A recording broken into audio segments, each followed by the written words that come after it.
नमस्कार प्रिय विद्यार्थी मित्रांनो, मुरुंबे महानगरपालिका माध्यमिक शिक्षण विभाग व्हर्च्युअल सेंटरमध्ये आपण सर्वांचं हार्दिक स्वागत करतो। मी व्हर्च्युअल विषयक मार्गदर्शक श्री विलास अनंत राठोड।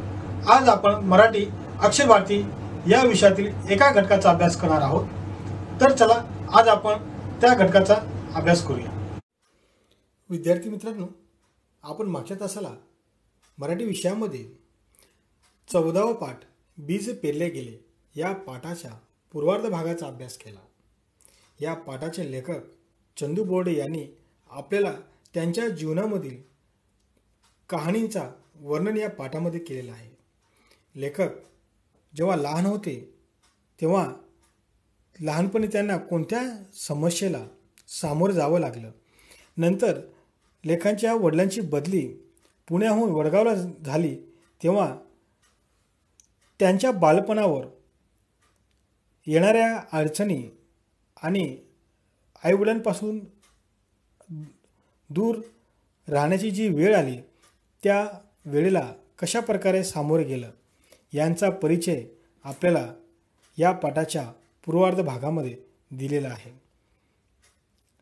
यानंतर लेखाच्या आयुष्यामध्ये कशा प्रकारे एक वेगळेच वळण लागले त्या वळणाचा त्या मार्गाचा परिचय आपण या बीज पेरले गेले या पाठाच्या पूर्वार्ध भागामध्ये आपण पाहिलं। तर विद्यार्थी मित्रांनो, आज आपण याच पाठाचा जो उत्तरार्ध भाग जो आहे त्या उत्तरार्ध भागाचा आपण अभ्यास करणार आहोत। लेखक म्हणतात की पुढच्या आयुष्यात क्रिकेट खेळाडू होण्यासाठी खुणगाठ मी इथेच मनाशी बांधली। आणि लेखक म्हणतात खुणगाठ बांधणे म्हणजे निश्चय करणे। खुणगाठ बांधणे म्हणजे निश्चय करणे। लेखक म्हणतात की माझ्या आयुष्यामध्ये मी क्रिकेट खेळाडू होण्यासाठी मी माझ्या मनामध्ये एक निश्चय केला। प्रॅक्टिस संपल्यावर चेंडू गोळा करू लागणे, दुसऱ्या दिवसासाठी ग्राउंडवर पाणी मारणे इत्यादी कामांना मी ग्राउंड समनला आनंदाने मदत करत असे। हे सर्व होत असताना रात्रीचे 6 ते 8 वाजता माझे काका सर्व मुलांना एकत्र बसून प्रार्थना शिकवत व अभ्यासाला बसवत असे। लेखक सांगतात की जेव्हा मी त्या ग्राउंडवर खेळ बघण्यासाठी जायचो, त्या प्लेयरांना बघण्यासाठी जायचो, तेव्हा मला त्या प्लेयरांकडून थोडाफार खेळायची संधी मिळायची, पण नवी ते दुसरे सभासद आल्यानंतर माझा नाविलाज असायचा। मला त्या खेळातून बाहेर व्हावं लागायचं आणि मी बाहेर असताना सुद्धा बाहेर आलेल्या चेंडू मी लवकर पकडून त्यांच्याकडे फेकायचो। त्यांनी माझा खेळामधील उत्साह बघून मला खेळामध्ये उत्साह बघून ते आऊट होऊन जायचे आणि मी खूप खुश व्हायचो। आणि त्यामुळं लेखाने आपल्या मनामध्ये एक निश्चय केला, एक खुणगाठ बांधली की मी पुढच्या आयुष्यात क्रिकेट खेळाडू मी होईन असं त्याने निश्चय केला।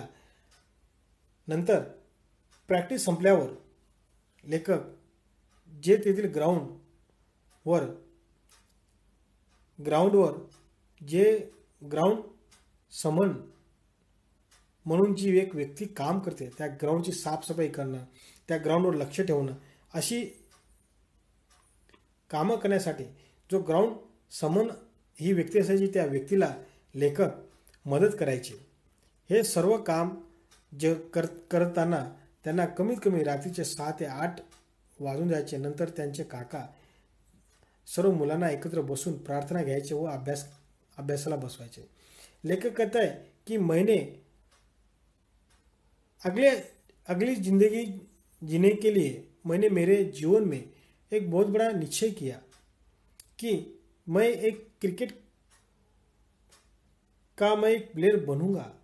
ऐसा उन्होंने एक निश्चय किया और वह जब ग्राउंड पे प्रैक्टिस ख़त्म होती थी और प्रैक्टिस ख़त्म होने के बाद जो गेंद को इकट्ठा करना, ग्राउंड पे पानी मारना, ऐसे छोटे मोटे काम वो ग्राउंड समन को मदद करना, ये सभी काम वो वहाँ ग्राउंड पे करने लगा। और ये सब होने के लिए करीब करीब रात के 6 से 8 बज जाते थे और बाद में उनके काका सभी बच्चों को इकट्ठा करके प्रार्थना लेते थे, प्रार्थना सिखाते थे, पढ़ाते थे और बाद में पढ़ाई करने के लिए बैठाते थे.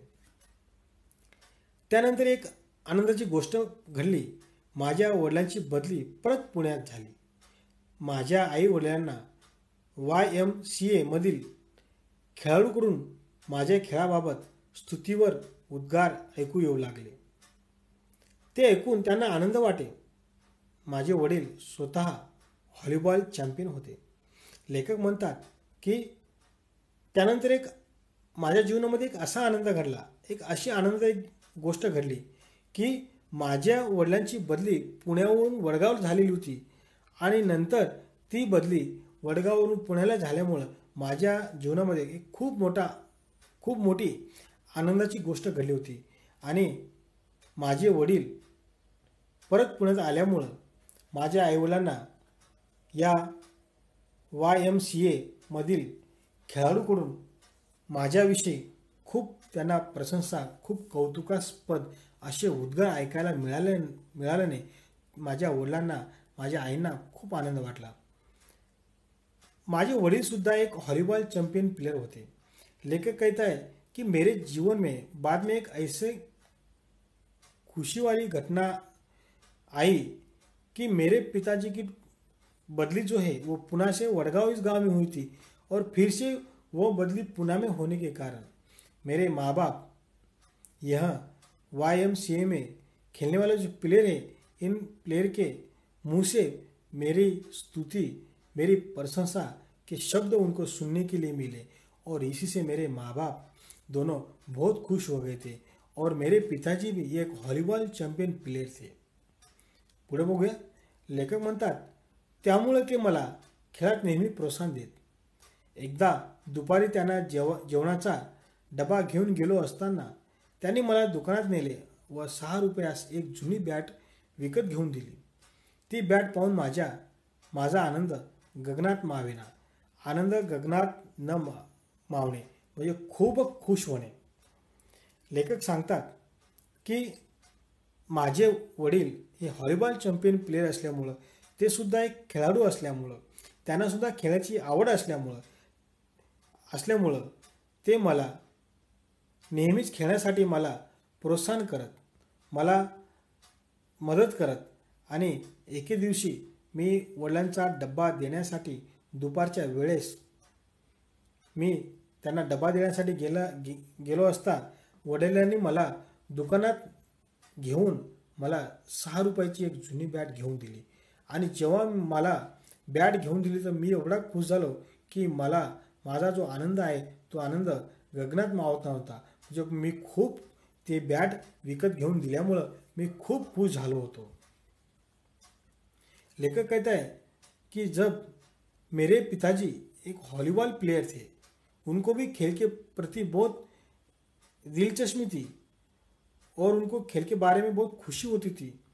इसीलिए वो मुझे खेलने के बारे में हमेशा प्रेरणा देते थे.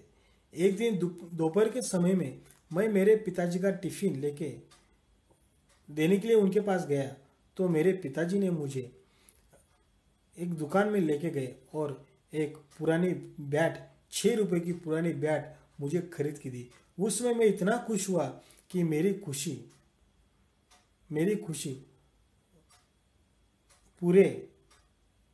मैं इतना खुश हुआ कि मैं बहुत ही बड़े पैमाने में खुश हो गया था. मी तसाच ती बॅट घेऊन मित्रांना दाखवत सुटलो.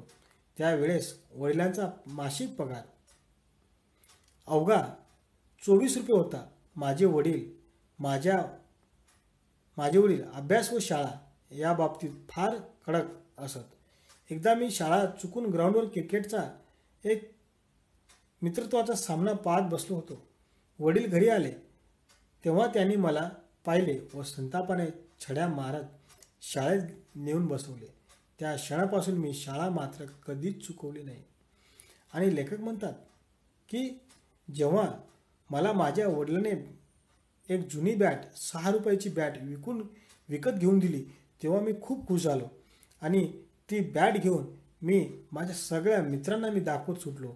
त्यावेळेस माझ्या वडिलांचा महिन्याचा जो पगार आहे तो पगार फक्त 24 रुपये पगार होता.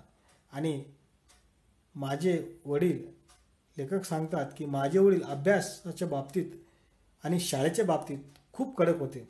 एकदा मी असाच शाळेत न जाता ग्राउंडवर मी क्रिकेटचा सामना बघत होतो आणि वडील घरी आले आणि घरी आल्यानंतर त्यांनी विचारपूस केली. मला घरी पाहिले आणि खूप संतापले आणि संतापाने त्यांनी मला खूप छड्या मारल्या आणि शाळेत नेऊन बसवले. त्या वेळेपासून मी कधी शाळा बुडवली नाही. लेखक कहता है कि मेरे पिताजी ने जब मुझे बैट खरीद के दी, पुरानी बैट 6 रुपये में खरीद के दी, तब मैं बहुत खुश हो गया और उस खुशी से मैंने मेरे सभी दोस्तों को वो बैट दिखाने के लिए लेके गया. उस समय मेरे पिताजी का महीने की जो पगार थी वो खाली 24 रुपये थी और मेरे पिताजी पढ़ाई और स्कूल के बारे में बहुत ही स्ट्रिक्ट थे. एक बार ऐसा हुआ कि मैं स्कूल में न जाते हुए ग्राउंड पे मैं अपने दोस्तों के साथ मैच देख रहा था और पिताजी जब घर आए उन्होंने पूछा और बहुत ही गुस्से से मेरे हाथ पर उन्होंने डंडे से मारा और स्कूल में ले जाके बैठा दिया. उसी समय से मैं आज तक कभी स्कूल में गैरहाजिर रहा नहीं.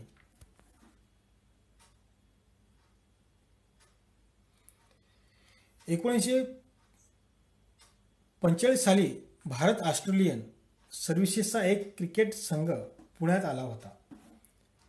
पुन्हा क्लबच्या ग्राउंडवर त्याची एक मॅच झाली. या सामन्याला अर्थात तिकीट होते व मैदानावर गोलाकार कणात घालण्यात आलेली होती. त्यामुळे आत जाण्याचे सर्व मार्ग बंद झाले होते. लेखक आपल्या जीवनाचा एक अनुभव इथं सांगतात. लेखक म्हणतात की 1945 साली भारत आणि ऑस्ट्रेलियाचा सर्व्हिसेसचा एक क्रिकेट सामना या पुण्यामध्येच होणार होता, पुण्याच्या ग्राउंडमध्ये होणार होता. आणि पुण्यामध्ये होणार असताना त्या क्लबच्या ग्राउंडमध्ये मॅच बघण्यासाठी बिना तिकिटाचं मॅच बघता येणार नाही. आणि त्या ग्राउंडच्या गोलाकार जागेमध्ये सुद्धा कमान बांधण्यात आलेली होती. त्यामुळं आत जाण्याचे जे रस्ते होते ते रस्ते पूर्णपणे बंद झालेले होते. आणि लेखक अपने जीवन का एक अनुभव कहते हैं कि 1945 साल में भारत और ऑस्ट्रेलिया का एक सामना पुणे में खेले जाने वाला था. पुणे के उस ग्राउंड पर उसकी मैच होने वाली थी और उस मैच के टिकट था और टिकट होने के कारण उस ग्राउंड में जाना बहुत ही मुश्किल था और अंदर जाने के सभी रास्ते बंद थे. लेखक सांगतात ही मॅच तर पाहायलाच पाहिजे आणि तीही फुकटात म्हणून माझी धडपड सुरू झाली. सुदैवाने हा प्रसंग ग्राउंडच्या बाजूला असलेल्या मोठ्या झाडाने सोडवला. आणि लेखक सांगतात की ही मॅच तर मला बघायचीच होती आणि भलेही पूर्ण या ग्राउंडवर जाणारे पूर्ण रस्ते बंद होते, परंतु याच ग्राउंडच्या बाजूला एक खूप मोठा विस्तीर्ण असा झाड होता आणि ही मॅच बघायचीच होती. तीही मला फुकटच बघायची होती. आणि सुदैवाने चांगल्या नशिबाने त्या ग्राउंडच्या बाजूला असलेल्या झाडाने आमचा मॅच बघण्यासाठी असलेला प्रश्न सोडवला. लेखक कहता है कि पुणे में जो 1945 में मैच होने वाली थी वो पुणे में ऑस्ट्रेलिया और भारत की मैच पुणे में होने वाली थी, लेकिन उस मैच को देखने के लिए टिकट चाहिए था और अंदर जाने के सभी रास्ता बंद थे. ऐसे समय में ये मैच तो देखना चाहिए और वो भी फोकट में देखना चाहिए. इसलिए लेखक की कोशिश हमेशा शुरू थी और नसीब से ग्राउंड के बाजू में एक बहुत बड़ा पेड़ था. लेखक सांगतात काही मित्रांसहित झाडावर बसून मी दिवसभर मॅच पाहत होतो आणि अजूनही वाटते की पुन्हा एकदा तसेच झाडावर चढावे आणि तिथूनच मनसोक्त मॅच पाहावी. मी आणि माझे मित्र मॅचचे वर्णन आमच्या बुद्धीप्रमाणे जोरजोरात हातवारे करून इतरांना ऐकवत असू. दिवसाचा खेळ झाल्यावर कोणी झेल कसा घेतला, कसा सोडला, दांडी कशी उडवली, चौकार कसा मारला याची रसभरीत चर्चा करत आम्ही चालत चालत घरी जात असतो. लेखक सांगतात की आम्हाला मॅच बघायची होती आणि मॅच बघण्यासाठी सुदैवाने हा प्रश्न जो होता ग्राउंडच्या बाजूला असलेल्या एका भल्या मोठ्या झाडाने तो सोडवला आणि माझ्या काही मित्रांसहित आम्ही झाडावर बसून ती मॅच दिवसभर पाहत होतो. मला अजूनही आठवतं की पुन्हा एकदा तशाच प्रकारे त्या झाडावर चढून तिथून मनसोक्त मॅच पाहावी असं मला वाटतं.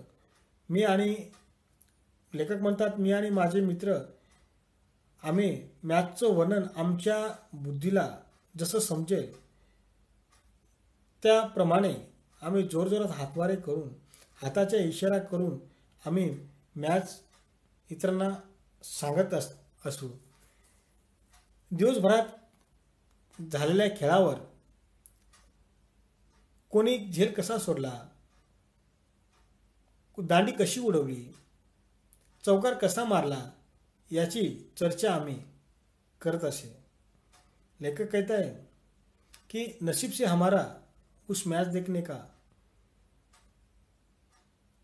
जो इरादा था, वो मैच देखने का इरादा हमने फोकट में मैच देखने का इरादा पक्का किया था, लेकिन ग्राउंड के बाजू में उस पेड़ ने हमारा समस्या का हल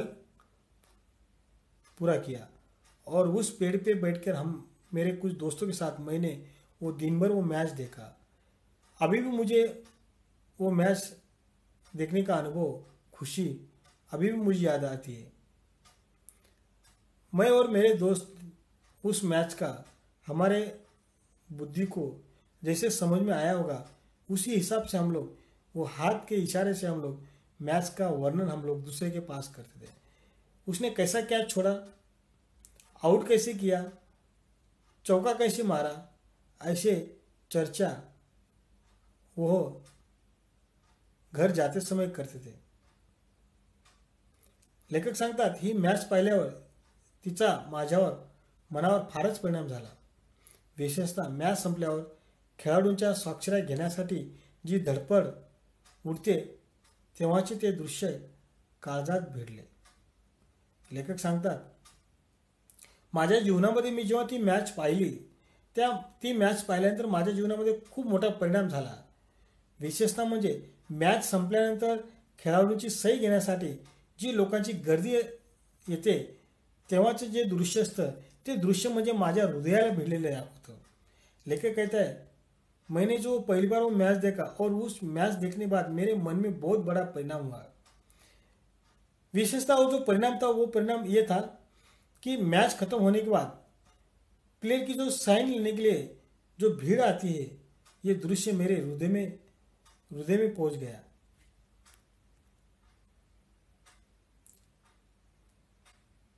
काही खेळाडू आनंदाने स्वाक्षरी देत होते तर काही नाकारत होते. हा सर्व सोहळा पाहून मनात आले की आपणही एक मोठे खेळाडू व्हावे. मग आपल्या भोवताली अशीच स्वाक्षरीसाठी गर्दी होईल. बस तेव्हापासून स्वाक्षरीच्या तालमीला सुरुवात झाली. विशेष म्हणजे वर्गात गणिताच्या तासाला वहीची अनेक पाने माझ्या स्वाक्षरी भरू लागली. आणि लेखकने जेव्हा ती मॅच पाहिली आणि ती मॅच बघितल्यानंतर त्यांच्या मनावर खूप मोठा परिणाम झाला आणि ती मॅच संपल्यानंतर जी सही घेण्यासाठी जी लोकांची गर्दी येत असते तो जो दृश्य होता तो दृश्य खरोखरच लेखकाच्या हृदयाला भिडला होता. आणि जे काही खेळाडू होते ते खेळाडू लोकांना सही देत होते, काही आनंदाने सह्या देत होते तर काही खेळाडू सही देण्यासाठी त्यांना लोकांना नाकारत होते. आणि हा जो प्रसंग आहे हा सर्व प्रसंग पाहून लेखकाच्या मनात आले की एक मोठा खेळाडू झाल्यानंतर माझ्यासुद्धा सहीसाठी अशीच सही घेण्यासाठी लोकांची गर्दी होईल. बस तेव्हापासून लेखकाने ठरवलं की लेखकाने स्वाक्षरी करायला सुरुवात केली. विशेष म्हणजे वर्गामध्ये गणिताच्या तासाला वहीची अनेक पानं लेखकाने स्वाक्षरीने भरून टाकली. लेखक कहता है कि जब मैं उस समय वो मैच देखा और उस समय मैच देखने के बाद मेरे मन पर बहुत बड़ा गहरा उसका परिणाम हुआ. वो मैच खत्म होने के बाद जो लोग प्लेयर की सिग्नेचर लेने के लिए जो भीड़ होती है वो दृश्य मेरे हृदय में पहुंच गया. और कुछ प्लेयर खुशी खुशी से साइन दे रहे थे और कुछ प्लेयर साइन देने के लिए नहीं कह रहे थे. ये जो प्रसंग है मेरे मन में ये प्रसंग देखने के बाद मेरे मन में आया कि मैं भी एक दिन ऐसा बहुत बड़ा प्लेयर बनूंगा और मेरे भी साइन लेने के लिए ऐसी भीड़ आएगी. और उसी समय से लेखक अपना साइन की प्रैक्टिस करना शुरुआत कर दिया. विशेषतः लेखक ने अपने गणित के कापी के बहुत सारे पन्ने स्वाक्षरी से भर डाले थे. जर चुकून मापून शिक्षकाने माझ्याकडे लक्ष गेलेच व मला प्रश्न विचारला तर न कळत माझ्या तोंडातून आऊस दॅट असे उत्तर बाहेर पडे. हे उद्गार ऐकून वर्गात एकच हास्य होई आणि माझी मान लाजेने खाली होई. पण हीच लाजेने खाली घातलेली मान मी जेव्हा थोड्याच दिवसांनी आंतरशालेय सामन्यात 100 धावा केल्या तेव्हा सर्वांच्या डोळ्यातील कौतुकाने भाव पाहण्यासाठी अभिमानाने वर आली. लेखक सांगतात की मी त्या दिवसापासून असा निश्चय केला मी बी एक असा मोठा खेळाडू व्हावा आणि माझी सही घेण्यासाठी अशीच गर्दी होईल. तेव्हापासून लेखकाने स्वाक्षरीची प्रॅक्टिस करायला सुरुवात केली. गणिताचे अनेक वहीची पानं त्याने स्वाक्षरीने भरून टाकली. चुकून शिक्षकाने जर त्याच्याकडे पाहिलं आणि प्रश्न विचारला तर त्यांच्या तोंडून एकच कधी आऊस दॅट असे उत्तर बाहेर पडत असे. आणि हे उद्गार जेव्हा वर्गामध्ये लेखक आपल्या तोंडून बोलायचे तेव्हा वर्गामध्ये सगळी मुलं हसायची आणि मुलं हसल्यानंतर लेखकाची मान लेखक लाजायचे. लेखकाला लाज वाटायची आणि ते आपली मान खाली घालून घ्यायचे. आणि ही जेव्हा लाजेने मान खाली घातली तेव्हा लेखक थोड्याच दिवसात आंतरराष्ट्रीय सामन्यामध्ये 100 धावा केल्या तेव्हा सर्वांच्या डोळ्यातील कौतुकाचे भाव अभिमानाने वर आले. लेखक कहता है कि जब लेखक ने वो जो दृश्य देखा सिग्नेचर का जो दृश्य देखा उसने अपने मन ही मन में ठान लिया कि मैं भी ऐसा एक बड़ा प्लेयर होऊंगा और ऐसे ही सिग्नेचर लेने के लिए लोग मेरे पास ऐसी भीड़ आएगी. तभी से लेखक सिग्नेचर की प्रैक्टिस करने लगे और गणित की कॉपी के बहुत सारे पन्ने उन्होंने अपने सिग्नेचर से भर डाले. गलती से शिक्षक जो है वो अगर गलती से देख लिए और कुछ सवाल पूछे तो उनके मुंह से जवाब निकलता था आउस दैट ऐसा जवाब आता था. और ये जब बाहर निकलता था तब सभी बच्चे उस पर हंसने लगते थे और लेखक को शर्म आने से वो अपना सिर नीचे झुकाते थे. लेकिन कुछ दिन के बाद उसी शर्म के मारे जो सिर नीचे झुका हुआ था उसी कुछ दिन के बाद अंतर्राष्ट्रीय खेल में उन्होंने जब 100 रन बनाए तब उनका सभी दोस्त का आंखों में उनका कौतुक उनका प्रशंसा करने के लिए उनका अभिमान दिनों दिन अभिमान ज़्यादा बढ़ गया. लेखक सांगतात माझे नाव मोठ्या अक्षरात शाळेच्या बोर्डावर झळकले. विद्यार्थ्यांनी आणि शिक्षकांनी माझ्या पाठीवर शाबासकीची थाप दिली आणि त्याचवेळी प्रथम मला क्रिकेट खेळत असल्याबद्दल धन्य वाटले. माझ्या मनात क्रिकेटचे बीज पेरले गेले आणि उगवले ते असे. लेखक सांगतात की जेव्हा मी आंतरराष्ट्रीय सामन्यामध्ये 100 धावा केल्या तेव्हा सर्वांच्या डोळ्यामध्ये माझ्याविषयी खूप कौतुक निर्माण झालेलं होतं. माझे नाव माझ्या शाळेच्या बोर्डावर मोठ्या अक्षराने लिहिलेलं होतं. विद्यार्थी आणि शिक्षकांनी मला खूप मोठ्या प्रमाणावर शाबासकीची थाप दिली आणि त्याचवेळी मला क्रिकेट खेळण्याचा खूप मोठा अभिमान असल्याने मला धन्य वाटलं आणि माझ्या मनामध्ये क्रिकेटचे बीज पेरले आणि ते उगवले सुद्धा, असं लेखक शेवटी म्हणतात. लेखक कहते कि जब मैंने 100 रन बनाया तो सभी दोस्त के आंखों में बहुत ही खुशी का दृश्य मुझे देखने के लिए मिला. मुझे अभिमान लगा. मेरा नाम स्कूल के बोर्ड पे बहुत बड़े अक्षर में लिखा गया. मेरे दोस्त और स्कूल के सभी टीचर ने मुझे शाबाशी दी, मेरी प्रशंसा की. इसीलिए मुझे पहली बार क्रिकेट खेलने का अभिमान मुझे मिला. इसी प्रकार मेरे मन में क्रिकेट खेलने का जो बी बोया गया और वो बड़ा भी हुआ,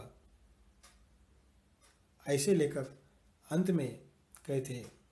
तर विद्यार्थी मित्रांनो, अशाच प्रकारे आपण आज बीज पेरले गेले या पाठाचे लेखक चंदू बोर्डे यांनी आपल्या आयुष्यामध्ये क्रिकेट खेळाचे बीज त्यांच्या आयुष्यामध्ये कसे पेरले गेले, त्यांच्या आयुष्यामध्ये क्रिकेट खेळाचा परिणाम कसा झाला आणि त्यांनी आंतरराष्ट्रीय सामने खेळण्यासाठी त्यांच्या मनामध्ये जिद्द कशा प्रकारे निर्माण झाली आणि शेवटी त्याने या क्रिकेट खेळाचे बीज आपल्या आयुष्यामध्ये पेरले आणि त्यांनी शेवटी उगवले सुद्धाही.